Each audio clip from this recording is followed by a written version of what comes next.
جانے پہچانے نظر آ رہے ہیں، جو جمعیت علماء کے ایک سپاہی بن کر جمعیت علماء کی کاز کو آگے بڑھانے کی کوشش کرتے رہتے ہیں۔ جمعیت علماء کے کسی بھی کام کو کرنے سے پہلے سمجھنے کی ضرورت رہتی ہے۔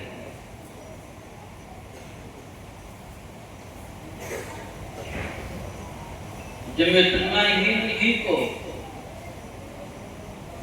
سب سے پہلے اگر ہم اچھی طریقے سے سمجھنے کی کوشش کر لیں تو جمعیت کے جو ذیلی شعبے ہیں سب کے مقاصد بیک وقت سمجھ میں آنے کی امید ہے۔ جمعیت علماء ہند ایک تحریک ہے، اور تحریک کا کام ہوتا ہے کسی خاص مقصد یا کسی خاص نظریے پر کام کرنے کے لیے منظم ہونا اور اس کی کوشش کرتے رہتے ہیں۔ جیسے ایک وقت گزرا، خاص مقصد تھا ملک کی آزادی کا، جمعیت علماء ہند اس وقت ایک تحریک آزادی کی شکل میں کام کر رہی ہے۔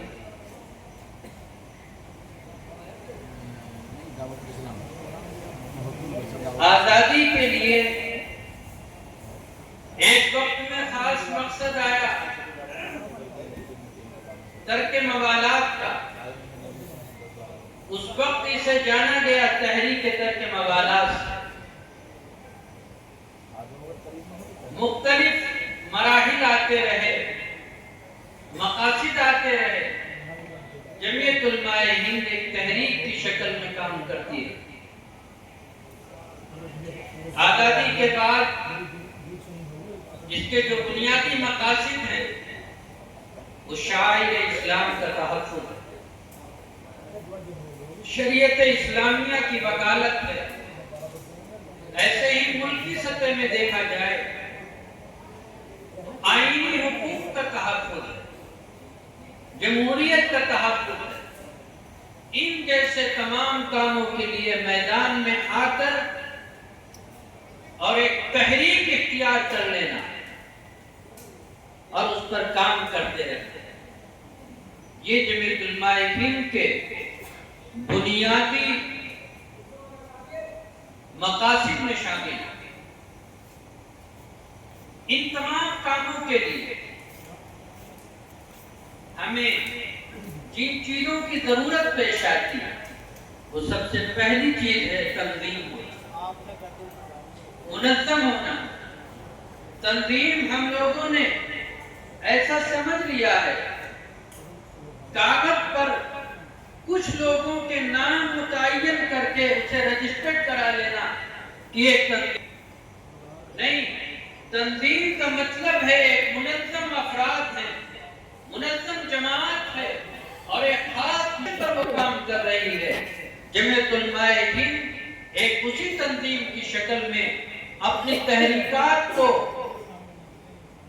پانے کے لیے، ان مقاصد کو حاصل کرنے کے لیے ایک تنظیم کی شکل میں کام کرتی ہے جس کے ہم اور آپ سب کارکنان ہیں۔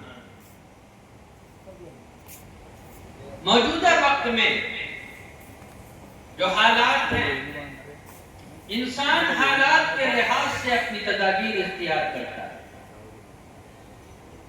ہم اور آپ اگر تجارت کر رہے ہیں، معلوم ہوا کہ اس تجارت میں تو گھاٹا ہو رہا ہے، نقصان ہو رہا ہے، خسارہ ہے، تو ہم فوراً اپنے ذہن کو دوسری طرف لگاتے ہیں، اسے صحیح لائن پہ لانے کی کوشش کرتے ہیں۔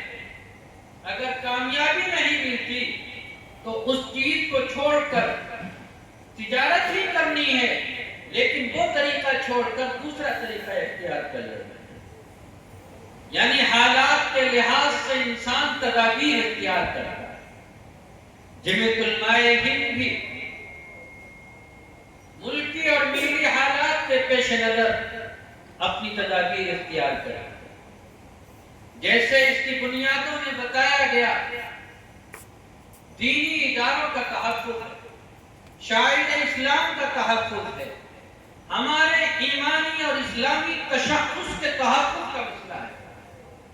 تو جمعیت علماء ہند ان تمام شاعر اسلام کے لیے جہاں مدارس کا تحفظ کرتی ہے، جہاں ایمان کے خطرے کا معاملہ ہو، تو بنیادی تعلیم کے لیے دینی مکاتب کے قیام پر زور دیتی ہے. وہی دین بنیادی کاموں سے نکلیں گے تو دیگر کاموں کے لیے، آئینی تحفظ کے لیے، تحفظ جمہوریت کے لیے ہمیں اپنے پیچھے ایک ایسی منظم جماعت چاہیے، جو جماعت جب امیر کہے کہ یہاں رک جانا ہے تو بلا کسی جھجک کے، بلا کسی تعمل کے وہیں پر رک جائے. اور جب یہ کہا جائے یا یہ قافلہ آگے بڑھنا ہے، سمجھ میں آئے یا نہ آئے، اس وقت امیر کی اطاعت کرتے ہوئے وہ قافلہ آگے کی طرف بڑھ جاتا ہے. تو جہاں دینی تعلیمی بورڈ کے ذریعے سے مکاتب کا تحفظ، مکاتب کا قیام ہے ایمان کے تحفظ کے لیے، وہیں ملکی سطح پر انسانیت کی بقا کے لیے، انسانیت کی بنیاد پر ملک و ملت کے تحفظ کے لیے جمعیت علماء ہند ملکی قانون کے تحت رہ کر کے اس ملک کے تحفظ اور ترقی کی طرف لے جانے کے لیے جمعیت یوتھ کلب کے ذریعے سے اپنے نوجوانوں کو منظم کرنے کی کوشش کرتی ہے. اس کا بنیادی مقصد ہے منظم ہو جانا. ہم اور آپ اس کی طاقت کو سمجھیں یا نہ سمجھیں، اس کی اہمیت اس لیے ابھی سامنے، اور اہمیت کا ہمیں احساس اس لیے نہیں ہو پاتا کہ ابھی بہت اچھے حالات ہیں. اگر انسان اپنے آپ کو خاص فکر پر منظم نہیں کرتا تو انسانیت سے سختی لگتی ہے، انسانیت پر ظلم ہوگا اور ہمارے پاس کوئی چارہ بھی نہیں ہوگا. چاہنے کے باوجود ہم انسانیت کی خدمت نہیں کر سکتے. جمعیت علماء ہند ان تمام کاموں کے لیے دور رس نگاہیں رکھتی اور حالات کے لحاظ سے اپنی تدابیر اختیار کرتی. جو بار بار کہا جا رہا ہے، ان جملوں کو یہاں سے اٹھنے کے بعد بھی بار بار غور کرتے رہنا چاہیے، بالخصوص ان افراد کو جو اکابرین کی اس جماعت سے شیخ الہند کے قافلے میں جڑے. ہمیں بے حد ضرورت ہے اس بات کی. مجمع میں تو ایک تقریر کے ذریعے سے ہم سن لیتے ہیں، لیکن کبھی تنہائی میں اس پر غور کرنے کی ضرورت ہے. اگر سچے معنی میں ہم اس قافلے حریت کے سپاہی بننا چاہتے ہیں تو ہمیں اس پر غور تنہائی میں پیدا کرنا ہے. اپنے اپنے خطے کے لحاظ سے جمعیت علماء ہند نے جن نوجوانوں کو منظم کرنے کی کوشش کی کہ ہاں یہ انسانیت کی خدمت کریں گے، انسانیت کا بول بالا کریں گے، تو جمعیت نے ان کے اندر 9 صفات پیدا کرنے کی کوشش کی جو بغیر بھید بھاؤ لوگوں کے کام آنے والے بنے. وہ 9 صفات کیا ہیں؟ سب سے پہلی صفت ہے کہ اس کے اندر اطاعت پیدا کی جائے، وفاداری پیدا کی جائے، کفایت شعاری پیدا کی جائے، حوصلہ مندی اور اس کے اندر، اور اسی طریقے سے قومی احساسوں کے تحفظ کا احساس ہو. اپنے قول و فعل میں، ظاہر و باطن میں سچائی کا طلبگار اور سچائی کے راستے پر چلنے کی کوشش کرنے والا. ان نوجوانوں کے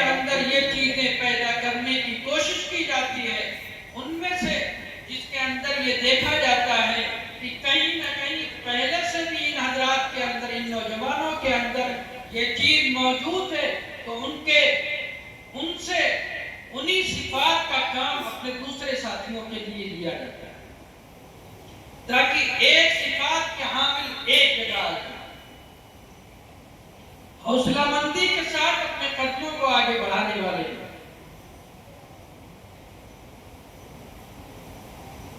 حالات کو دیکھ کر کہ جب یہ بچہ ان کاموں پہ محنت کرے گا تو کیوں نہ ہمیں یہاں دنیاوی اعتبار سے بھی اس کا فائدہ ملنا چاہیے۔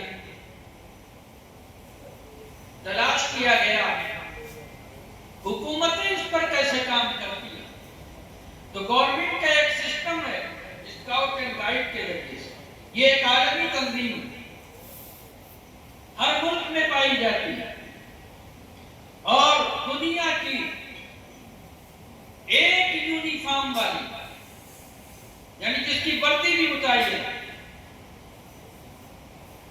جیسے ہم اور آپ جمعیت علماء کے ہیں، لیکن ہماری کوئی یونیفارم نہیں ہے، کوئی لال کپڑے میں ہے، کوئی پیلے کپڑے میں ہے، کوئی سفید کپڑے میں ہے، کوئی یونیفارم نہیں۔ ہاں، افراد جمعیت علماء کی، لیکن ایک یونیفارم میں پوری دنیا میں سب سے بڑی آرگنائزیشن ہے، ہر ملک میں اس ملک کے نام سے جانی جاتی ہے، اور اس کے اندر بنیادی طور پہ یہ سکھلایا جاتا ہے کہ بغیر کسی بھید بھاؤ کے انسانیت کے کام آنا۔ جمعیت علماء ہند نے ملک کے اس نظام کو دیکھ کر کے اپنے آپ کو وہاں کے تمام فائدوں کو حاصل کرنے کے لیے ان سرٹیفکیٹ کے ذریعے سے بچے کو کیا فائدہ ہوگا، یہاں اپنے آپ کو بھارت اسکاؤٹ اینڈ گائیڈ سے جوڑ کر وہاں سے منظوری حاصل کرے، تاکہ اس سرٹیفکیٹ کے فائدے حاصل ہوں۔ ملازمت میں آسانی ہو جاتی ہے، تعلیم میں آسانی ہو جاتی ہے، لیکن بنیادی طور پر جو کام ہے وہ یہی ہے کہ نو صفات کو پیدا کر کے اس اپنے نوجوان کو جب منظم کر کے لوگوں کے کام آنے والا بن جانا۔ ابتدا میں یہ بات کہی گئی تھی کہ جمعیت علماء ہند کو سمجھنے کی ضرورت ہے کہ ہمارا مقصد کیا ہے۔ جب مقصد سمجھ لیں گے تو ضروریات راستے کی خود بخود ہم نکالتے چلے جائیں گے۔ مثلا یہاں سے لکھنؤ جانا ہے، ایک پروگرام ہے، اس میں شرکت کرنا ہے، یہ ہمارا اور آپ کا مقصد آپ نے متعین کر لیا کہ فلاں پروگرام میں جانا ہے، لیکن جائیں گے کیسے؟ کوئی ٹرین کا ٹکٹ کرا رہا ہے، کوئی بس سے جا رہا ہے، کوئی اپنی گاڑیوں سے جا رہا ہے، یعنی یہ راستے کی ضروریات۔ مقصد اس پروگرام میں شرکت کرنا ہے، راستے کی سواریاں جو ہیں، سواریوں کا انتظام یہ ہماری ضرورت ہے۔ اگر ہم بیٹھے رہے کہ ہاں پروگرام میں پہنچ جائیں گے، ان ضروریات کا خیال نہ کر کے اس پر محنت نہ کی گئی تو کیا پہنچ جائیں گے؟ نہیں پہنچ سکتے۔ مقصد ہے شاعر اسلام کا تحفظ، مقصد ہے آئین ہند کا تحفظ، مقصد ہے جمہوریت کا تحفظ، مقصد ہے اپنے اسلامی تشخص کا تحفظ۔ جب ہمارے یہ مقاصد ہیں جمعیت علماء ہند کے پلیٹ فارم سے، تو انشاءاللہ جب ہم ان ضروریات کو جو ہم تدابیر بتا رہے ہیں انہیں آپ مقصد کو سامنے رکھ کر اپنی تدابیر اختیار کریں گے تو منزل آسان ہو جائے گی انشاءاللہ۔ میں نے یہ مختصر سے وقت میں آپ کو جمعیت علماء ہند کے مقصد کی طرف توجہ دلانے کی کوشش کی ہے۔ ظاہر ہے ہم سب اکثر یہاں پر علماء ہیں، سب جمعیت علماء ہند کے مقاصد کو جانتے بھی ہیں، لیکن جب آپس میں وقفے سے تذکرہ ہوتا رہتا ہے تو وہ مقاصد ہمیں یاد آتے رہتے ہیں۔ تو اللہ تعالیٰ سے دعا کریں کہ رب العالمین ان مقاصد میں ہم سب کو کامیابی عطا فرمائے۔ ان تمام مقاصد کو حاصل کرنے کے لیے بنیادی چیز ہے تنظیم، یعنی منظم ہونا۔ منظم ہونے ہی کے لیے انتخابات ہوتے ہیں کہ یہاں پر جمہوریت کا تحفظ بھی ہے اور ایک امیر کی ہمارے یہاں انتخاب بھی ہے کہ اس امیر کا اس وقت اپنے ممبران سے مشورہ کر کے یہ فیصلہ لیا گیا ہے. اب ضروری نہیں ہے کہ ہر ایک پہ ذہن کا فیصلہ ایک جیسا ہو، رائے آتی ہے. یہاں پر ایک بات اور کہہ دی جائے کیونکہ یہ بات بالکل عام ہو چکی ہے. جو شخص اپنی رائے پیش کرتا ہے، کہنے کو تو وہ رائے پیش کرتا ہے، لیکن حقیقت میں وہ اپنے اندر سے یہ سمجھتا ہے کہ میں نے فیصلہ کر دیا. وہ رائے نہیں پیش کرتا ہے، وہ اپنا فیصلہ پیش کرتا ہے. اگر اس کا فیصلہ نہ مانا گیا، یعنی اس کی رائے نہ مانی گئی، تو دماغ ہمارا اس کی طرف سے یہ خراب ہو جاتا ہے. میری رائے تو مانی نہیں گئی. میرے بھائیوں، رائے کو رائے رکھیے تو انشاءاللہ فیصلے آسان ہو جائیں گے. رائے کو فیصلے بنائیں گے تب پھر تو ایک فیصلہ مشکل سے ہو رہا ہے، 10 فیصلے کیسے؟ جب امیر بنتا ہے اور فیصلہ ہو گیا تو یہ پوری کمیٹی کا ایک فیصلہ ہے. کیوں؟ مقصد کو پانے کے لیے ان تمام ممبران کے جو رائے ہیں ان میں جو مناسب سمجھا گیا اسے طے کر لیا گیا اور اس منزل کی طرف چل پڑے تاکہ ہمیں مقصد حاصل ہو جائے. جمعیت علماء ہند نے اپنی تدابیر اختیار کے کہیں ایمان کے تحفظ کے لیے دینی تعلیمی بورڈ کے ذریعے سے مکاتب کے قیام پر زور دیا، کہیں اپنے نوجوانوں کے اندر شراب سے، جوا سے، نشہ سے، یعنی تمام بری چیزوں سے اسے بچانے کی کوشش کرنے کے لیے ایک اچھے کاموں کے لیے منظم کرنے کی کوشش کی ہے. اور اسی طریقے سے عصری تعلیم کے لیے بھی اس نے جو کوششیں کی ہیں، جو جمعیت علماء ہند کے شعبے ہیں، اللہ تعالیٰ ان میں ہم سب کو کامیابی عطا فرمائے، ہم سب کو کام کرنے کی توفیق نصیب فرمائے. اس تنظیم سے پہلے ہم اور آپ کچھ دن یہ سمجھ لیں گے، آج ہم حضرت شیخ الہند یا فکر ولی اللہ کے ہم اس قافلے کے ایک رکن ہیں. امید یہ ہے کہ دنیاوی اعتبار سے بھی اور باطنی اعتبار سے بھی ہمارے جو دل و دماغ میں کہیں نہ کہیں جالے آ جاتے ہیں، یہ جالے لگانے کی کوشش کی جاتی ہے، وہ بھی صاف ہو جائیں گے. ظاہر بھی صاف ہوگا، باطن بھی صاف ہوگا.